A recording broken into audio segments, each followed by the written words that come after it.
For Mac, do you have Sentinel home protection tips for people who can no longer own firearms? Prefer to remain anonymous for obvious reasons. I've made some very poor decisions early on, and I hold myself fully accountable for my actions and respectfully abide by the rules now.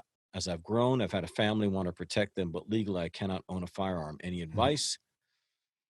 Yeah. And, we talk a lot about this. We talked about it on way back in Meta Motivation podcasts. Right. Because when we talk, like if I talk Sunday Sentinel sermon stuff or writing the Sentinel book, I have to assume that there's people reading that or taking my advice who don't have fire. They could be in other countries, Right. Or states where it's a pain in the butt, or they could have, made mistakes early on and they don't have them. And you've heard me say this out there, just because you have a gun doesn't mean you're armed. The mind is the final weapon. All else is supplemental, right? So it's not about the gun being a sentinel. It's about being situationally aware. It's about being mentally and physically fit. And as far as like your home goes, I have to assume once again that gun is secondary. It's not a primary.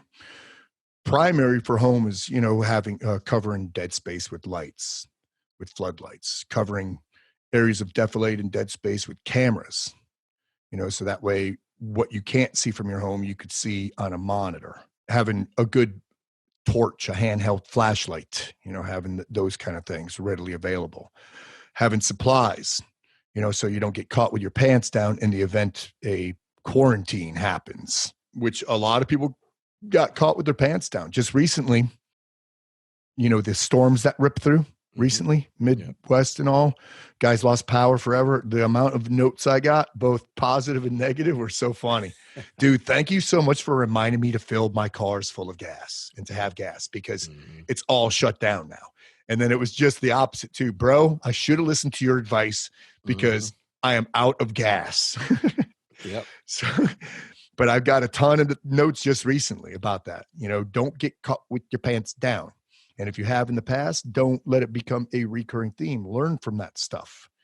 So the gun isn't the answer. The mind is, what you do with it and how you prep your family and how you view your lay of the land, your little layer, your little chunk of real estate, your tiny little sanctuary.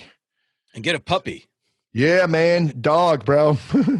Yep. It's a pain in the ass for a couple of years. But after that, don't have to be ferocious, just vociferous. Yeah, man. My car is backed in, locked, right on, full, ready to go, man. Yeah. Your life changes when you hang out with Pat Mack. Yeah.